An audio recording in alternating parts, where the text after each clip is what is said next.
को है बहस का नंबर 1 शो दंगल आप देख रहे हैं। आपके साथ मैं हूं चित्रा त्रिपाठी। बड़ी खबर के साथ दंगल की हम करने जा रहे हैं शुरुआत। आपको बता दें, मुंबई ड्रग केस में शाहरुख खान के बेटे आर्यन खान की जमानत याचिका पर बॉम्बे हाईकोर्ट में सुनवाई लगातार जारी है। सबसे बड़ा सवाल यह है कि क्या आज आर्यन खान को जमानत मिलेगी। इन सब के बीच आर्यन केस में बॉम्बे हाईकोर्ट में आज सुनवाई हो रही है और मुकुल रोहतगी की ओर से लगातार दलीलें दी जा रही हैं। आर्यन की तरफ से दलील दे रहे हैं मुकुल रोहतगी। उनकी ओर से कहा गया है मेरे मुवक्किल के पास से तो कुछ बरामद ही नहीं हुआ, ड्रग्स लेने के लिए जांच के लिए कोई टेस्ट नहीं किया गया, इतने दिनों से आखिर क्यों उनको जेल में रखा गया है। पार्टी में तो स्पेशल गेस्ट के तौर पर आर्यन खान बुलाए गए थे लेकिन उनको गलत तरीके से फंसा दिया गया। ये तमाम बातें मुकुल रोहतगी इस वक्त कोर्ट के भीतर कहते हुए नजर आ रहे हैं। कोई भी व्हाट्सएप चैट क्रूज पार्टी से जुड़े हुए नहीं है। आर्यन केस में बॉम्बे हाईकोर्ट में जो सुनवाई चल रही है उसमें मुकुल रोहतगी की ओर से ये बड़ी बातें कही गई हैं। उन्होंने कहा है इस केस में कोई बरामदगी मेरे मुवक्किल के पास से नहीं हुई, सिर्फ अरबाज से ही बरामदगी हुई है। ऐसे में आर्यन को आखिर 23 दिनों से क्यों रखा गया है। अरबाज का बरामदगी से वही इनकार की बात कही गई है। मुस्तफा शेख हमारे संवाददाता जुड़ चुके हैं सीधे बॉम्बे हाईकोर्ट से। मुस्तफा, और क्या क्या दलीलें रखी गई हैं मुकुल रोहतगी की ओर से, किस तरह से, चूंकि इसके पहले भी 2 बड़े वकीलों की ओर से लगातार कोशिश की गई कि आर्यन खान को जमानत मिल जाए लेकिन निचली अदालतों ने उसे खारिज कर दिया। आज बहुत ज्यादा उम्मीदें हैं। मुकुल रोहतगी की ओर से क्या क्या दलीलें कोर्ट के भीतर दी गई हैं? जी बिल्कुल, मुकुल रोहतगी ने कोर्ट को यही बताया है कि जो सेक्शन लगाए गए हैं आर्यन के खिलाफ उसकी जो सजा है वो 1 साल की है। साथ ही साथ अगर आर्यन खान ये भी मान ले कि उन्होंने ड्रग्स कंजम्पशन किया है, क्योंकि उनका कोई क्रिमिनल बैकग्राउंड नहीं है, उनको रिहेबिलिटेशन में भेजा जाएगा ज्यादा से ज्यादा। सोशल जस्टिस मिनिस्ट्री जो है उसने रेवेन्यू डिपार्टमेंट को इसी बारे में लिखा हुआ है कि जो फर्स्ट टाइम कंज्यूमर होते हैं, स्मॉल कंज्यूमर होते हैं, उनको कानून गिरफ्तार नहीं करना चाहिए, उन्हें रिहेबिलिटेशन में भेजना चाहिए, सुधार गृह में भेजना चाहिए। इन सारी बातों पर मद्देनजर डाल रहे हैं मुकुल रोहतगी। यही कह रहे हैं कि एक तो आर्यन खान के पास से ड्रग्स मिला नहीं, साथ ही साथ जो व्हाट्सएप चैट्स की बात की जा रही है वो 2018-2019 के व्हाट्सएप चैट्स हैं। अगर मान ली जाए कि व्हाट्सएप चैट्स अभी के भी है तो वो व्हाट्सएप चैट्स इस बारे में नहीं है कि क्रूज पे जाकर ड्रग्स पार्टी करनी है। तो ये 2 मामलों को एनसीबी मिलाकर एक मामला बनाकर पेश कर रही है जो कि गलत है। इसीलिए उनका कहना है कि आर्यन खान के खिलाफ कोई केस अभी तक बनता नहीं दिख रहा है और इसीलिए उसे बेल देनी चाहिए। बेल मांगने की कोशिश तो की जा रही है लेकिन वास्तव में ऐसा होगा क्या? क्योंकि निचली अदालतों में एनसीबी के जो सबूत थे वो पुख्ता पाए गए, इसी वजह से आर्यन खान को बेल नहीं मिली। ऐसे में सुनवाई कितनी देर पहले शुरू हुई है, किस तरह की उम्मीदें आज की जाएं? क्योंकि कहा यह जा रहा है जैसा कि निचली अदालतों में हमने हर एक का पक्ष सुना था, किस तरह से रखा गया, उसमें एक लंबी प्रक्रिया लग गई। तो क्या बॉम्बे हाईकोर्ट के भीतर भी यही स्थिति बन सकती है मुस्तफा?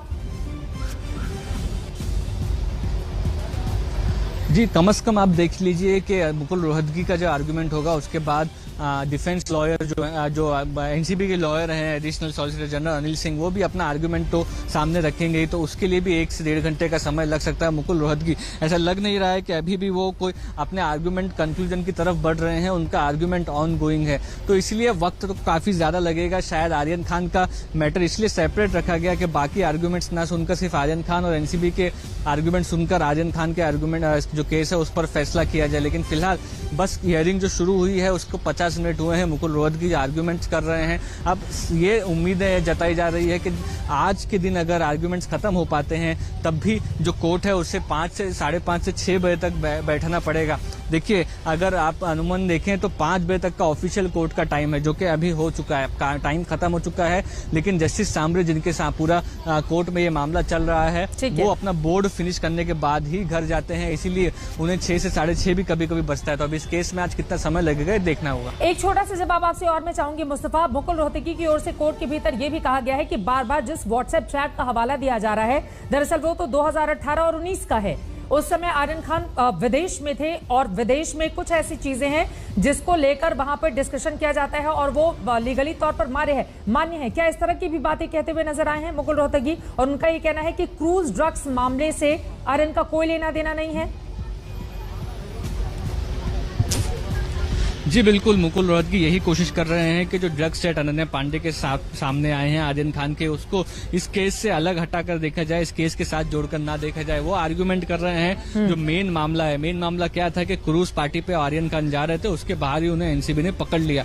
उस बारे में कोई व्हाट्सएप चैट नहीं है, उस बारे में ऐसी कोई प्लानिंग नहीं है, इसलिए कॉन्स्पिरेसी का सेक्शन इस पूरे मामले में बनता नहीं है। यही कोर्ट से गुजारिश कर रहे हैं कि इस मामले को इंडिविजुअली देखा जाए, क्रूज के इस केस के साथ देखा जाए। कंजम्पशन आर्यन खान का नहीं है, पोजीशन आर्यन खान के पास नहीं है, इसलिए आर्यन खान को बेल देना चाहिए। अब 23 दिन उनको जेल के पीछे हो चुके हैं। मुस्तफा शेख लगातार मेरे सहयोगी बने रहेंगे बॉम्बे हाई कोर्ट से, वो आपको पूरी जानकारी दे रहे हैं। उनके पास हम दोबारा चलेंगे, साथ ही बड़े मेहमानों का पैनल भी हमारे साथ जुड़ेगा, क्योंकि सबसे बड़ा सवाल आज ये है कि क्या आर्यन खान को जमानत मिलेगी या फिर नहीं। इसका जवाब तो अदालत से कुछ ही पलों के बाद उम्मीद है मिल जाएगा, लेकिन सवाल एक और है कि क्या आर्यन खान ड्रग केस का पॉलिटिकल ट्रायल हो रहा है। यह सवाल इस्ताते हैं कि सियासत का एक धड़ा आर्यन खान और उनके पिता शाहरुख खान के पक्ष में खड़ा हो गया है। इस केस की जांच कर रहे नारकोटिक्स कंट्रोल ब्यूरो के अफसरों पर साजिश, भ्रष्टाचार और वसूली तक के आरोप लग रहे हैं, जबकि दूसरा धड़ा यह कह रहा है कि दरअसल एक ईमानदार अधिकारी को फंसाने की कोशिश की जा रही है। पूरे मामले में क्या है सच, ये देश के सामने आना चाहिए, लेकिन सबसे बड़ा सवाल आर्यन खान को लेकर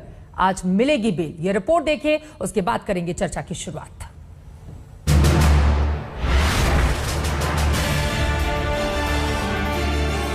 बॉलीवुड की थोड़ी सी बदकिस्मती है कि अगर कोई भी खबर ऐसी होती है तो उसको उछाला जाता है। न्यूज़ बनती है शाहरुख खान के बेटे को पकड़ें, कोई ऐसे सेलिब्रिटी को पकड़ें। एक गंदी मछली पूरे तालाब को गंदा कर देती है। आज कोई अगर लेटर कुछ लिखता है तो उसमें कोई मतलब नहीं है, सब झूठे सारे दस्तावेज है। क्या मुंबई ड्रग केस पर राजनीति हो रही है?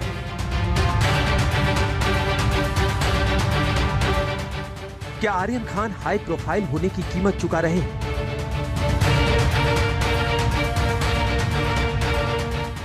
क्या अदालत से बाहर आर्यन खान केस का पॉलिटिकल ट्रायल हो रहा है?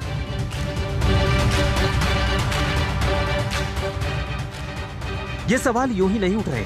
पिछले 25 दिनों से जिस तरह मुंबई क्रूज ड्रग केस में डेवलपमेंट हुए हैं, जिस तरह इस पर सियासत हुई है, उससे तो यही सवाल उठ रहा है कि अगर इस केस में शाहरुख खान के बेटे आर्यन ना होते तो भी क्या इसकी इतनी ही चर्चा होती?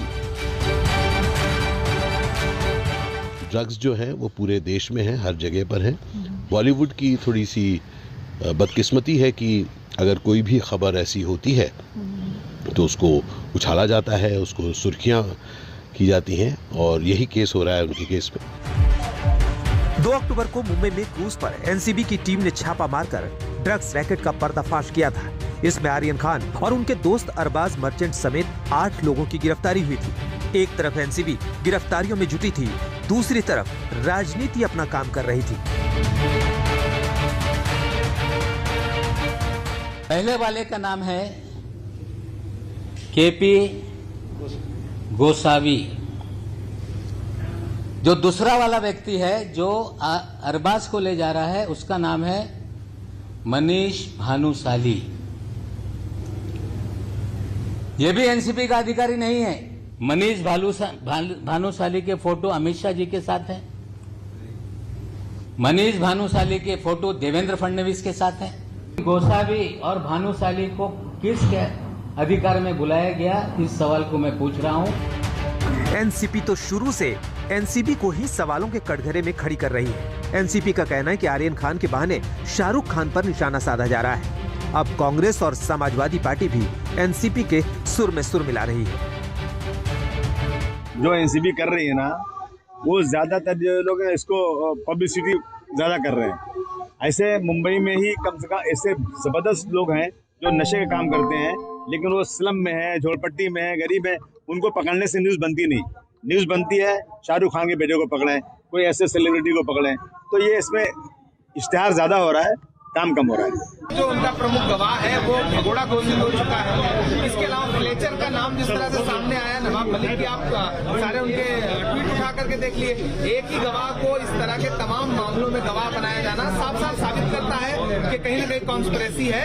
ऐसे में इसकी निष्पक्ष जांच होनी चाहिए और मैं महाराष्ट्र सरकार से अनुरोध करता हूँ कि एक SIT गठित करें और इसकी जांच करें।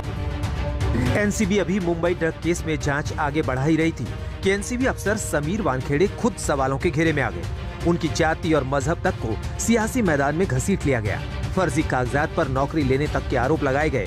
केस मुंबई में छोड़कर समीर वानखेड़े को दिल्ली एनसीबी दफ्तर का चक्कर लगाना पड़ गया। आज वो जो समीर वानखेड़े जी वहां के हीरो बने हुए हैं, सत्यमेव जयते ट्वीट करते हैं, तो सांझ को आज किया, तो आज वो यहाँ पे आए हुए हैं दिल्ली, तो किस कारणवश आए हैं?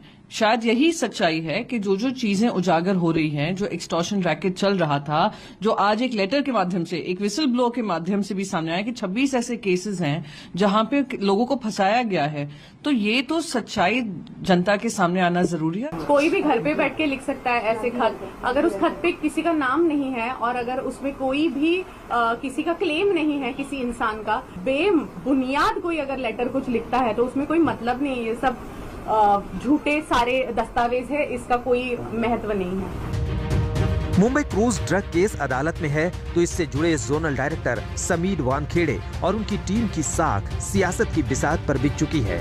सच्चाई क्या है इसका पता तो जांच के बाद ही सामने आएगा। आज तक ब्यूरो।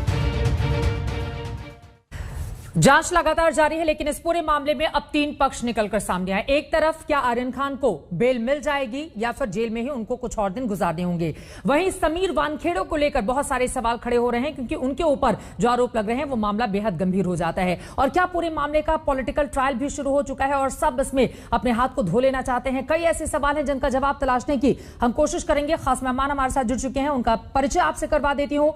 उज्जवल निकम साहब हमारे साथ जुड़े हुए हैं, स्पेशल पब्लिक प्रोसिक्यूटर है। आपका बहुत स्वागत है सर। इसके साथ ही भारतीय जनता पार्टी की ओर से राजीव पांडे हमारे साथ जुड़ चुके हैं, जो कि आप स्पोक्स पर्सन है बीजेपी के। एंड्रिया डिसूजा हमारे साथ जुड़ी हुई हैं, एक्टिविस्ट के तौर पर आप एक्टर भी हैं। नसीर अब्दुल्ला साहब जो कि एक्टर हैं, राजधानी दिल्ली से हमारे साथ जुड़े हुए हैं, लगातार आर्यन का पक्ष वो रखते रहे हैं। एलन राव साहब फॉर्मर डीसीपी हैं दिल्ली के, वो भी हमारे साथ जुड़े हुए हैं। एनसीबी में भी हमने देखा था कि किस तरह से उनका बड़ा रोल बीते दिनों सामने आया था। मुकेश त्यागी एक्टर हैं, वो हमारे साथ जुड़े हुए हैं, वो भी एनसीबी की ओर से अपनी बात रखेंगे। आशुतोष श्रीवास्तव हमारे साथ जुड़े हुए हैं, वरिष्ठ वकील हैं सुप्रीम कोर्ट के, वो भी हमारे साथ जुड़े हुए हैं। लेकिन सबसे पहले उज्जवल निकम साहब, शुरुआत में आपसे ही करना चाहूंगी, क्योंकि पूरे मामले में एक तरफ एनसीबी के अधिकारियों की ओर से रिया केस का हवाला देते हुए दलील दी गई है कि देखिए, रिया मामले में बॉम्बे हाईकोर्ट की ओर से कहा गया था कि अगर ड्रग्स से जुड़ा हुआ कोई मामला है तो वो सब कुछ गैर जमानती है, इस वजह से आर्यन खान को भी जमानत नहीं दी जाए। जबकि मुकुल रोहतगी की ओर से भी लगातार दलीलें दी जा रही हैं और उनका ये कहना है कि दरअसल जिस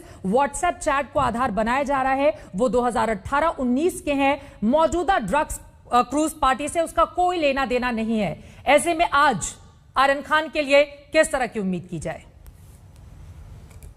चित्रा जी, मैं एक कानून का विद्यार्थी होने की हैसियत से ये बात साफ करना चाहता हूं कि कोर्ट क्या फैसला करेगी ये अंदाज तो मैं नहीं कर सकता हूं, लेकिन एक बात जरूर कहूंगा कि जिस प्रकार इस मामले में पूरी तरह से सियासत चल रही है, और सियासत आगे चल के बहुत इस प्रकार ये मोड़ पे आ गई है कि गवाह ने मोड़ जाना, गवाहदार ने एलिगेशन करना, और उसके बाद जांच अधिकारी ने बार बार सोशल मीडिया प्रेस कॉन्फ्रेंस लेना, ये पूरे मामले के लिए ठीक नहीं है। बिल्कुल। अगर कोई किसी को किसी के बारे में कोई ऑब्जेक्शन होगा तो ऑब्जेक्शन वो न्यायपालिका में उठा सकता है, लेकिन मीडिया उसके लिए कोई रास्ता नहीं है।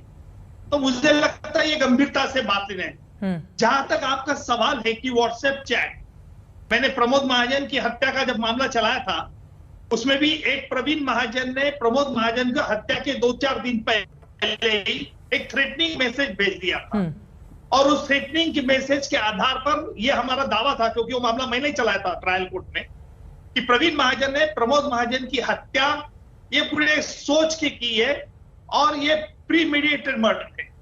लेकिन प्रवीण महाजन की तरफ एक एक्सपर्ट को एग्जामिन किया गया और उन्होंने कोर्ट में बता दिया, प्रूव कर दिया कि एसएमएस या इलेक्ट्रॉनिक डिवाइस से आता है, इससे वो फैब्रिकेट भी हो सकता है। इस प्रकार इलेक्ट्रॉनिक डिवाइस की जहां तक व्हाट्सएप चैट है, उस व्हाट्सएप चैट के लिए जांच एजेंसी को क्या कोरॉबोरेटिव मटेरियल मिला है ये अब तक सामने नहीं आ सका। बिल्कुल, इसलिए कानूनी राय में इस पर नहीं दे सकता हूं। क्या व्हाट्सएप चैट ही सिर्फ एविडेंस है? क्या व्हाट्सएप चैट के अलावा उनके पास और कोई ऐसे सबूत है जिसके आधार पर जांच एजेंसी अपना पक्ष रख सकती है, लेकिन देखना यह है आज कि हाईकोर्ट इस पे क्या फैसला करता है। बिल्कुल, कुछ ही देर के बाद माना यही जा रहा है कि हाईकोर्ट का फैसला इस पूरे मामले में आ जाएगा। और अब एक और छोटा सा जवाब मैं आपसे चाहूंगी, क्या निचली अदालतों में, क्योंकि पीछे कई ऐसे केसेस हमने देखे हैं जब मीडिया ट्रायल हो रहा होता है, तथाकथित जो आरोप लगते हैं, उसके बाद एक अलग तरह की स्थिति बन जाती है और बेल उस तरह से नहीं मिलती है, जैसा कि आर्यन खान के मामले में भी देखा। लेकिन क्या हाईकोर्ट में जब इसी तरह का मामला सामने आता है तो यहां पर परिस्थितियां बदल जाती हैं और आज पहले के मुकाबले आर्यन खान को बेल मिलने के चांसेस क्या ज्यादा हैं? उज्जवल जी। चित्रा जी, यही पहला सवाल आपने घुमाकर मुझे पूछा है। जवाब तो मेरा यही रहेगा कि हाई प्रोफाइल हो या लो प्रोफाइल हो जी, कोर्ट के सामने अभियुक्त कौन है ये कभी नहीं सोचा जाता। बिल्कुल, कोर्ट ध्यान देती है कि सबूत क्या है और सबूत के आधार पर ये इस मामले का फैसला होगा, इसे मुझे पूरा विश्वास है। तो मुझे लगता है कि मीडिया ट्रायल हो या हाई प्रोफाइल मैटर है, उससे कोर्ट पे कोई फर्क नहीं गिरता। अभी चंद कुछ घंटे ही बाकी है, चंद घंटों में हमें पता चल जाएगा कि कोर्ट एनालिसिस किस प्रकार करती है। अब जिस सबूत का बार बार हवाला दिया जा रहा है, ये वो व्हाट्सएप चैट ही है जो इस वक्त हम टीवी स्क्रीन पर दिखा रहे हैं, और इस व्हाट्सएप चैट के आधार पर अब इन्वेस्टिगेशन भी आगे बढ़ाई जा रही है। राजीव पांडे जी, लेकिन जैसा कि एक बड़ा तबका, बड़ा पक्ष इस पूरे मामले में निकलकर सामने आ रहा है, उज्जवल साहब को भी आप सुन रहे थे, जिनका यह कहना है कि दरअसल पॉलिटिक्स इसमें ज्यादा इन्वॉल्व हो गई है, इस वजह से स्थिति ये बन गई है। देखिए, मैं उज्जवल निकम जी की सारी बातों से सहमत हूं। ये कोर्ट का मसला है, लीगल प्रोसेस, ड्यू प्रोसेस चल रहा है। इस केस में 2 बार, एक पहले मजिस्ट्रेट ने और फिर सेशन कोर्ट ने इस मैटर में बेल रिजेक्ट किया गया है। देखिए, सनसनी फैलाने वाले कुछ लोग हैं हिंदुस्तान में जिनका काम है हर बार में पॉलिटिक्स को लेकर, ये जुडिशियल प्रोसेस की बात है। देखिए, आप गौर फरमाइए कि मुंबई से 2 लोग बहुत उछल रहे हैं इस पर। एक का नाम है नवाब मलिक, जिनके दामाद 8 महीने इसी केस में जेल में रह के आए हैं। दूसरा आदमी जो बॉम्ब ब्लास्ट के केस में था, लैक ऑफ एविडेंस के कारण से आज बाहर खुदक रहा है। और तीसरा एक और यूपी से निकल करके आया, इमरान प्रतापगढ़ी, कि भाई एक पर SIT बना। मुझे एक बात बताइए, जब कोई इन्वेस्टिगेशन होता है, हमारे सीनियर उज्जवल जी है डिबेट पर, मैं उनके साथ प्रैक्टिस करता हूँ, हम कोर्ट में साथ में मिलते हैं, काम करते हैं। ये मैटर अब इन्वेस्टिगेशन तक है ही नहीं। एनसीबी जो भी इन्वेस्टिगेशन कर रही है चित्रा जी, वो सारा इन्वेस्टिगेशन का पेपर ले जाकर के सेशन कोर्ट में डालती है, अभी आज हाई कोर्ट में है। मेरा एक कहना है कि जो लोग भी इस मैटर को सेंसनलाइज कर रहे हैं, मैं आपसे सहमत हूं, आपने सवाल पूछा था निकम साहब से, वो एक्चुअली एक्यूज के भी राइट्स को अफेक्ट कर रहे हैं और प्रोसिक्यूशन का। आप मुझे बताइए, पहली बार हुआ, मैं एक बात आपको याद दिलाना चाहता हूं चित्रा जी, भारत के जो अभी माननीय गृह मंत्री जी है, उन पर केस चला। क्या उनके आईओ का नाम आपको याद है? क्या उनके आईओ की पत्नी का धर्म पता है? इस देश के प्रधानमंत्री जी को पूरे दिन 18 घंटे इन्वेस्टिगेशन हुआ। क्या उस केस के आईओ का नाम पता है आपको? उसकी माता जी का धर्म का नाम पता है? समीर वानखेड़े की माता जी का नाम आ रहा है, उनकी पहली पत्नी का धर्म आ रहा है, उनकी अभी की पत्नी का। ये क्या चल रहा है? आप लोगों को इस पर ध्यान देना चाहिए कि क्या हम सारी जो जुडिशियल जो सिस्टम है, जो कॉन्स्टिट्यूशनल सिस्टम है देश का, ठीक है, मैं इस पर जवाब ले लेती हूँ एंड्रिया डिसूजा आपके पास आते हुए, चूंकि पूरे मामले में, और वो कह रहे हैं कि नवाब मलिक कुछ ज्यादा ही उछल रहे हैं इस पूरे मामले में, और उनके दामाद तो खुद जेल के भीतर रहकर आए हैं। अगर कोई अधिकारी इन्वेस्टिगेट कर रहा है तो उसकी फैमिली को टारगेट क्यों किया जा रहा है? एंड्रिया, आपसे ये सवाल है। जी चित्रा, सबसे पहले अगर उन पे एक उंगली उठाया जा रहा है तो अगर वो सही है तो क्यों उनको डर क्या है, किस बात का? मुझे ये बात अभी तक समझ में नहीं आई, क्योंकि उंगली तो शाहरुख के परवरिश पे भी उठाया गया है, उंगली तो आर्यन के ऊपर भी उठाया गया, तो कीचड़ जब उछलेगी तो सब जगह पे उछलेगी ना। अगर समीर सही है, अगर उन्होंने कोई गलती नहीं की है, तो अगर उन्हें सबूत पेश करना है तो क्या गलत है, क्या प्रॉब्लम क्या है इस बात का? आप बताइए मुझे, कोई प्रॉब्लम है कि अगर कोई आपसे कुछ पूछ रहा है, अधिकारी जांच करे या अपने परिवार के बारे में आके सफाई देते रहे कि मेरे परिवार में माँ किस धर्म की थी, पत्नी किस धर्म की थी, परिवार में किससे झगड़ा हुआ रहे, इसका इस पूरे मामले से क्या लेना देना है? इस मामले को क्यों उछाला जा रहा है? बात एक बात पे हो रही है कि समीर वानखेड़े ने अपना सर्टिफिकेट पोस्ट करके एग्जामिनेशन और एंट्री दी है अपने पोस्ट के लिए। तो इस चीज पे सवाल उठाए जा रहे हैं। अगर उस चीज पे सवाल उठाए जा रहे हैं तो उन पे जरूर नवाब मलिक के पास इतने सारे सबूत होंगे कि वो ऐसे कोई भावा नहीं बात नहीं। एलन राज साहब, हाँ ठीक है। एलन राज साहब, अब क्या एनसीबी के सामने और जो दिल्ली में भी बैठे सीनियर अधिकारी हैं उनके सामने अब कई तरह की चुनौतियां पैदा हो गई हैं? क्योंकि एक तरफ अब समीर वानखेड़े के ऊपर लगे हुए आरोपों को भी एनसीबी को गलत बताना होगा अगर वो झूठे आरोप लग रहे हैं, वहीं दूसरी तरफ आर्यन खान मामले, चूंकि हाई प्रोफाइल ये केस है, पूरे देश की दुनिया की निगाह इस पर जुड़ी हुई है, बहुत सारे सवाल एनसीबी को लेकर भी उठ रहे हैं, दूसरे पक्ष को लेकर भी उठ रहे हैं। तो यहां से दोहरी चुनौती है क्या एनसीबी के सामने अब? है क्योंकि जब ऐसे केस कंट्रोवर्शियल केस हो जाते हैं और इसमें पॉलिटिसाइज किया जाता है, इस केस को बहुत ज्यादा पॉलिटिकली अफेक्टेड किया जा रहा है, तो ऐसे में एनसीबी के लिए डेफिनेटली कोई प्रॉब्लम आई गई है। और ये प्रॉब्लम अगर कोई एलिगेशंस हैं तो इसमें साइड में इन्वेस्टिगेशन या इंक्वायरी होने के बाद में उसको क्लियर किया जा सकता है। और जब इंक्वायरी होगी, लेकिन एक बात सत्य यह है कि कोई ऑफिसर है अगर अपने काम में लगा हुआ है, उसको ऐसे उसका ध्यान भटकाया जा रहा है, उसके परिवार के बारे में बात की जा रही है, उस पर लांछन लगाए जा रहे हैं, झूठे हो सच्चे हो वो बात अलग है। लेकिन ऐसे मौके पर जबकि वो एक अहम केस की इन्वेस्टिगेशन में लगे हुए हैं, उनको ऐसे डिस्टर्ब किया गया है और डाइवर्ट किया जा रहा है उनका माइंड को, उनको दिल्ली आना पड़ा बॉम्बे को छोड़कर। और ये सब बताने के लिए कि मैं बेगुनाह हूं और जो भी है अब आगे जो अगर ये हो सकता है एनसीबी इस बारे में कोई एक इन्वेस्टिगेशन या इंक्वायरी शुरू करे ताकि वो उसको क्लैरिफाई करना भी जरूरी है, क्योंकि एलिगेशंस आए हैं और ये एलिगेशंस किसी पॉलिटिकल पार्टी से और दूसरे लोगों से आए हैं, तो उनको जवाब देना भी बहुत बनता है। और इसमें इंक्वायरी अगर नहीं की गई है तो भी एक दिक्कत आएगी कि अगर इसमें इंक्वायरी नहीं की गई है, जानबूझकर नहीं की गई, तो एलिगेशंस और बढ़ सकते हैं। नहीं, लेकिन एक साल पुरानी चैट को आधार बनाकर वो 23 दिन से हिरासत में जेल के भीतर हैं, तो ये इसको लेकर भी तो सवाल खड़े हो रहे हैं ना? बिल्कुल नहीं, कि मतलब ड्रग का क्या हाल है हिंदुस्तान में, ये बताने की जरूरत नहीं है। जो बड़ी बड़ी मछलियां होती है, जो सप्लायर्स होते हैं, उन पर लगाम लग नहीं पाती और जहां से 6 ग्राम 10 ग्राम की बरामदगी होती है वो लोग जेल के भीतर। ये बिल्कुल सही है कि उनके खिलाफ भी कड़ी कार्रवाई होनी चाहिए, लेकिन जो सप्लाई ग्रुप है उस पर कभी बड़ी कार्रवाई होते हुए देश ने देखा नहीं है।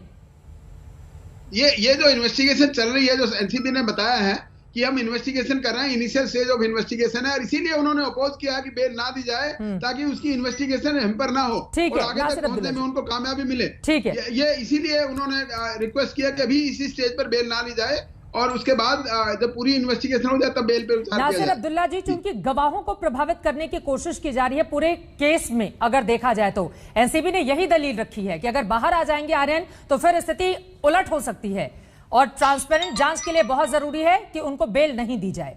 नासिर अब्दुल्ला जी कह तो ये रहे हैं कि, लेकिन मैं इस बात से नहीं मानता कि अगर उनको बेल मिल जाएगी तो उनको कोई अपना मुश्किल होगी, क्योंकि सब कुछ मालूमात उनको पहले से एडवांस में हो चुकी है। ये हल्के हल्के जिसको बोलते हैं ना स्क्रू को टाइट कर रहे हैं, अब ये भी दिखा रहे हैं, फिर वो भी दिखा रहे हैं, फिर व्हाट्सएप की चैट, ये वो। मैंने अच्छा एक चीज़ आपसे मैं रिक्वेस्ट में करना चाहूँगा, आपने औरों को वक्त अपना दिया है तो मुझे भी उतना ही वक्त अंदाजन दे दीजिएगा बगैर टोके। Thank you. तो पहले मुझे लग रहा था कि दाल में कुछ अपना काला है जैसे जा रही थी इन्वेस्टिगेशन, बाद में मुझे दिखाई दे रहा है कि दाल काफ़ी काली पड़ रही है। मैं आपको समझाता हूं अभी। आर्यन जो हैं वो जो जब ये कि मेंढक जब मतलब ये कि पैदा होता है तो उसका जो साइज होता है वो इतना होता है, उसको अंग्रेजी में बोलते हैं टैडपोल, एक छोटी सी मछली होता है, बाद में वो मेंढक बनता है। तो आर्यन जो है वो एक्चुअली टैडपोल है, इतनी सी मछली, उसको ले जाकर इतना बड़ा ये अपना ये आइटम नंबर कर रहे हैं और उसका शोषण कर रहे हैं कि ये हो रहा है वो हो रहा है और इसको यहाँ ले जा रहे हैं वहाँ ले जा रहे हैं और ये था वो था।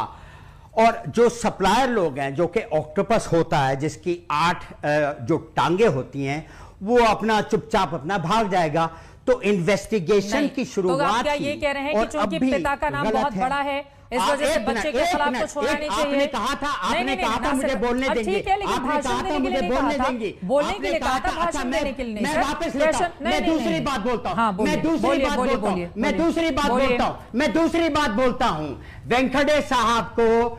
वेंकटे साहब को समन किया गया है कि यहाँ आओ, समझाओ, क्योंकि उनके ऊपर आंच है। और ये जो गोसावी साहब है जो गुंडे टाइप के लगते हैं, ये जानकारी कहां से मिली कि उनको समन किया गया है? बड़े चक्कर निकले हैं। आपको किसने दी जानकारी? मालूम है? हाँ।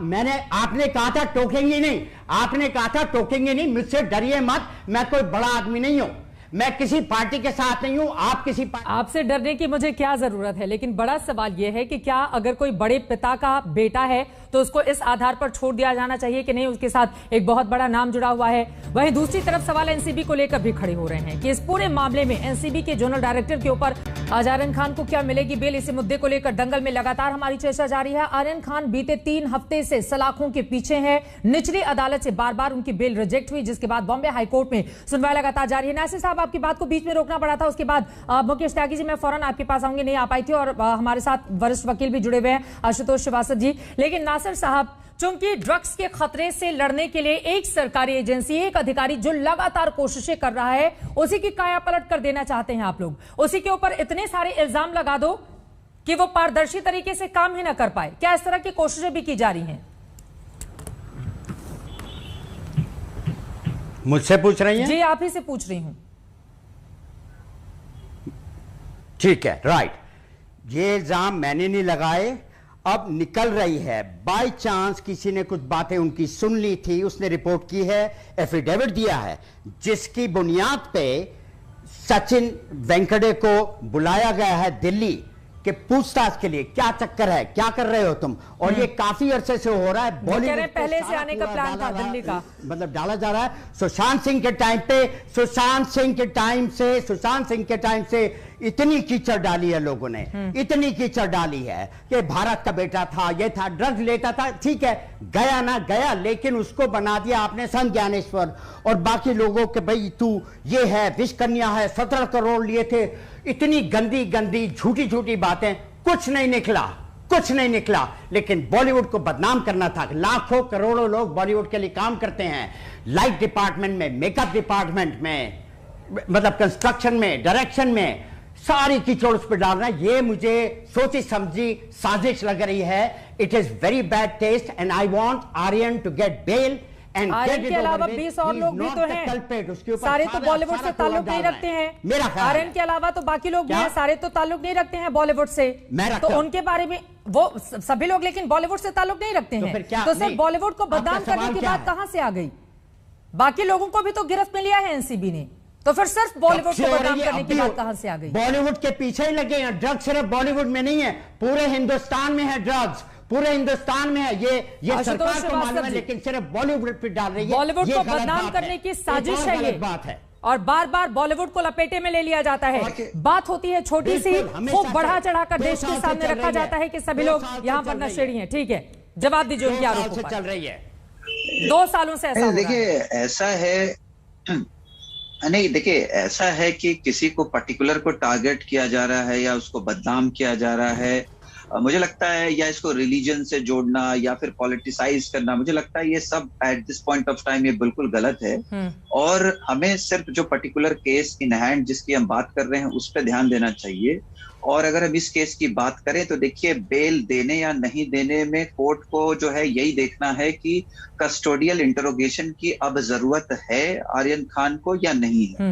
अगर कोर्ट को लगता है कि कस्टोडियल इंटरोगेशन की जरूरत अब नहीं है, चूंकि इंटरोगेशन जो होना था, इन्वेस्टिगेशन वो हो रहा है और आगे चार्जशीट भी फाइल होगी और इसको कस्टडी में रख करके इन्वेस्टिगेशन की जरूरत नहीं है, या ये बाहर जाकर के जो है किसी विटनेस को, एविडेंस को इन्फ्लुएंस नहीं कर सकता है या नहीं करेगा, और हो सकता है कुछ सर्टेन टर्म्स एंड कंडीशंस लगाकर कोर्ट सोच सकता है ग्रांट करने के बारे में। ठीक है। लेकिन अगर कोर्ट को ये लगता है कि प्राइमा फेसी एविडेंस जो है अब तक के इन्वेस्टिगेशन से वो बहुत ही साफ तौर पे हैं, बहुत ही क्लियर हैं, या फिर ये बाहर जाकर के एविडेंस को टैंपर करेगा या फिर आगे इन्वेस्टिगेशन में प्रॉब्लम आएगी, तो उस केस में कोर्ट हो सकता है और स्ट्रिक्टर कंडीशंस लगाए या मना कर दे बेल देने से। तो ये अभी देखना होगा कि कोर्ट में क्या क्या डॉक्यूमेंट्स हैं, एविडेंसेस हैं जिसके आधार पे, और अब तक क्या इन्वेस्टिगेशन रिपोर्ट सबमिट किया गया है जिसके आधार पे अब कोर्ट इसको डिसाइड करेगा। सबसे बड़ी बात तो उस व्हाट्सएप चैट को ही आधार बनाकर एनसीबी अपनी बात कहती हुई नजर आ रही है कि अंतर्राष्ट्रीय गिरोह से संबंध संपर्क हो सकते हैं और उसको आधार बनाया जाए। हमें नेटवर्क खंगालना है। आज 23-24 दिन हो गए, एनसीबी के सारे जितने भी डिटेल्स होंगे वो तो एनसीबी के पास होंगे, जितने लोगों से बातचीत की गई होगी सभी को पकड़िए, किसने मना किया? देखिए जी बिल्कुल, देखिए एक व्हाट्सएप चैट की बात चल रही थी कि व्हाट्सएप चैट जो है वो एविडेंस एडमिसिबल है नहीं है। तो देखिए जो व्हाट्सएप चैट है ना वो सेक्शन 63 है एविडेंस एक्ट का, और 65A जो था आईटी एक्ट में वो लाया गया था 2000 में। उसके हिसाब से व्हाट्सएप चैट को सेकेंडरी एविडेंस माना जा सकता है। वो प्राइमरी एविडेंस नहीं हो सकता, बट सेकेंडरी एविडेंस हो सकता है जो सपोर्ट करे आगे प्राइमरी एविडेंस को डिस्कवर करने। बिल्कुल। अब अगर दो जनों के बीच में अगर कोई चैट हुई है, उस चैट के थ्रू वो थ्रेड कहाँ जा रहा है, उसके अंदर कौन कौन लोग इन्वॉल्व हैं, किनके मैसेजेस आए हैं, तो ये तह तक जाने का एक जरिया बन सकता है। इसको सेकेंडरी एविडेंस माना जा सकता है, लेकिन ये प्राइमरी एविडेंस नहीं है। लेकिन बार बार उसी व्हाट्सएप चैट को आधार बनाकर ही तो तमाम बातें कही जा रही है। मुकेश त्यागी जी, अब चूंकि आप भी लगातार एनसीबी की ओर से पक्ष रखते रहे हैं, ऐसे में एनसीबी को भी इस बारे में अपनी स्थिति को साफ करना होगा कि कहीं ऐसा तो नहीं कि तथाकथित एजेंडे के जो आरोप लग रहे हैं कि दिमाग में एक एजेंडा क्लियर है, बड़े बड़े लोगों को टारगेट करो और फिर उनको परेशान करो, और उसके बाद अपना, जैसा कि आरोप नवाब मलिक भी लगा रहे हैं एनसीबी के ऊपर, तो अब एनसीबी को भी अपनी स्थिति साफ करनी होगी। चित्रा जी बिल्कुल आपने सही कहा, justice should be done, justice should be seen to be done. और जहां तक अगर उन पे एलिगेशन लगे हैं, लेकिन एलिगेशन किस माहौल में लगे ये चित्रा जी आपको देखना पड़ेगा। देखिए मेरा बहुत देर बाद नंबर आया तो मुझे थोड़ा सा बोलिए सर। इसके कई पहलू हैं। पहला पहलू यह है कि नवाब मलिक जी ने एलिगेशन लगाया है कि इनके सर्टिफिकेट गलत हैं, इनके जितने भी इन्होंने जो नौकरी ली है वो एससी के कैटेगरी में ली है। तो इस वक्त जो एलिगेशन लगाने का टाइम है मैं समझता हूँ वो गलत है, वो प्रतिशोधात्मक हो सकता है। जैसे पांडे जी ने कहा कि इसके पीछे प्रतिशोध हो सकता है, क्योंकि समय कौन सा है आरोप लगाने का, ये कैसे तय किया जाएगा? क्योंकि पूरे ड्रग्स केस मामले की जांच तो बीते 2 सालों से चल रही है। हमने इस पूरे मामले में दीपिका पादुकोण को भी एनसीबी के दफ्तर के चक्कर काटते देखा, रिया चक्रवर्ती, शौविक चक्रवर्ती, दूसरी तरफ सारा अली खान, मैं खुद मुंबई में मौजूद थी। तो सही वक्त क्या होगा? आरोप लगाने का कोई सही वक्त होता है क्या? नहीं, मैं आपको बोल रहा हूं, आप आरोप लगा सकते हैं, आप एक एफिडेविट दे दीजिए। आप अगर सोशल मीडिया में आकर के उसको मेलाइन करने की कोशिश कर रहे हैं, वो तो प्रूव होने में बहुत टाइम लगेगा। आप क्या कोशिश कर रहे हैं कि आप इस केस को डिटेल करवा दें। हो सकता है कि अगर उनका मॉरल कॉन्शियस बहुत हाई हो तो वो कहते हैं मैं इस केस को छोड़ रहा हूं और मैं जो हूं जब तक ये मैं प्रूव नहीं कर दूंगा कि मेरे सर्टिफिकेट सही है तब तक मैं इस केस का इन्वेस्टिगेशन ना करूं। तो ये एक सोची समझी साजिश भी हो सकती है, ताकि जो वानखेड़े जो बहुत ही मजबूती से लगे हुए इन्वेस्टिगेशन को 6 महीने का टाइम बचा है। और उनका अगर आप करियर देखिए, IB, DRI director revenue intelligence और एनआईए, इन सब में पोस्टिंग उसी व्यक्ति की होती है जिसके बहुत क्लीन ट्रैक रिकॉर्ड होता है। आप उठा के देख लीजिए। तो मैं ये नहीं कह सकता, मैं उनको संदिग्ध दायरे से नहीं निकाल रहा हूं, लेकिन इस वक्त जो केंद्र बिंदु है चित्रा जी, केंद्र बिंदु यह है कि आर्यन खान के ऊपर ड्रग का केस बनता है कि नहीं बनता। जस्टिस कृष्णा अय्यर ने कहा था कि bail is a rule and jail is an exception. तो मुझे लगता है सॉफ्ट कन्विक्शन तो आर्यन का ऑलरेडी हो ही चुका है। 20 से ज्यादा दिन उनको वहां पे जेल में रह रहे हैं तो उनका कन्विक्शन हो चुका है। अब वो ये भी कहते हैं कि हम इनके इंटरनेशनल कनेक्शन जुड़े हुए हैं। अब बॉम्बे हाईकोर्ट में क्योंकि बेल होने की संभावना है, मुझे तो कम इसलिए लग रही है क्योंकि रिया चक्रवर्ती केस में उन्होंने 37 सेक्शन जो एनडीपीएस एक्ट का उसमें कहा कि ये नॉन वेलेबल है, ये ओमनिबस क्लॉज है। और एनसीबी ने आज उसी को आधार भी बनाया है, रिया चक्रवर्ती मामले को ही आधार बनाया है। ठीक है सर, आपने जो बातें कही हैं एंड्रिया उसका जवाब देंगी, उसके बाद मैं बाकी मेहमानों के पास जाऊंगी। ब्राव साहब मैं फौरन आपके पास आऊंगी। एंड्रिया जवाब दीजिए। सबसे पहली बात तो लोगों ने बोला है कि इसको पॉलिटिसाइज नहीं किया है। शुरुआत से ही आप देखिए केवी गोसावी कौन था और मनीष भानुशाली है कौन, वो कहाँ से ताल्लुक रखते हैं? क्या वो एनसीबी के ऑफिसर्स हैं कि वो किसी अरबाज का हाथ पकड़ रहे हैं? और वो है कौन? चित्रा जी, हाँ चित्रा जी, अगर कोर्ट ने वर्डिक्ट दे रखा है, उनको बार खारिज कर रहे हैं बेल को, तो आप कोर्ट के ऊपर उंगली उठाइए। आप उनके तथ्य इतने मजबूत हैं कि कोर्ट बार बार क्यों खारिज कर रही है? मैं कह रहा हूं कोर्ट के भीतर एनसीबी के तथ्य मजबूत हैं, इस वजह से तो बेल नहीं मिल रही है। आप मोटिव लगा नहीं है, कोर्ट का सम्मान तो करिए, कम से कोर्ट ने खारिज किया है। ये कोई समीर वानखेड़े ने खारिज नहीं किया है, कोर्ट का जुरिस्डिक्शन है। एनसीबी ऐसे दलीलें पेश कर रही है,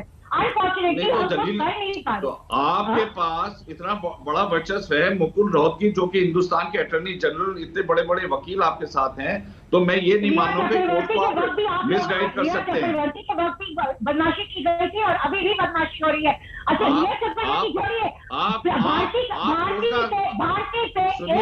सुनिए आप, मेरा आपसे अनुरोध ये है कि आप इनडायरेक्टली कोर्ट पे लांछन लगा रही हैं, आप इनडायरेक्टली कोर्ट पर लांछन। चलिए ठीक है, इसको इस तरह से इतना हल्का नहीं बनाते हैं, थोड़ा आगे बढ़ते हुए। ठीक है, मैं समझ गई राजीव पांडे जी, सीधे आपका रुख करते हुए देखिए एनसीबी को भी और एनसीबी के अधिकारियों से भी क्या गलती हुई है, क्योंकि ये जो किरण गोसावी का नाम सामने आ रहा है, जिसकी सेल्फी इतनी देश भर में चर्चा में रही है, एनसीबी के दफ्तर में वो आराम से पहुंचता है, आर्यन खान जो कि कस्टडी में होते हैं एनसीबी अधिकारियों की, उनसे वो फोन पर आराम से किसी से बातचीत कराता है। तुम होते कौन हो? तुम कैसे एनसीबी के दफ्तर के भीतर आ सकते हो? तुम्हारी क्या पोजीशन है? तो आखिर उसको इतने अच्छे से एक्सेस क्यों मिल गया कि वो आर्यन खान के पास बिल्कुल करीब में बैठकर बातें करता रहा, वो फोन पर बातचीत करवाता रहा? देखिए चित्रा जी, आप बार बार जो एक सवाल उठा रहे हैं, ये जो एनसीबी का ये जो नारकोटिक्स जो एक्ट है या जो टेरर का एक्ट है, इसमें ये लोग अपने मुखबिर भी रखते हैं। देखिए, मैं आर्यन खान के केस में क्या चल रहा है हाईकोर्ट में, लॉयर हूं, मुझे सब पता है, लेकिन मैं उस लीगल प्रोसेस पे कमेंट नहीं करना चाहता। मुखबिर क्या फोन पे बात करवाता है कि रुको तुम्हारे घर पे फोन करवा देता हूं मैं? मुखबिर ऐसा होता है क्या?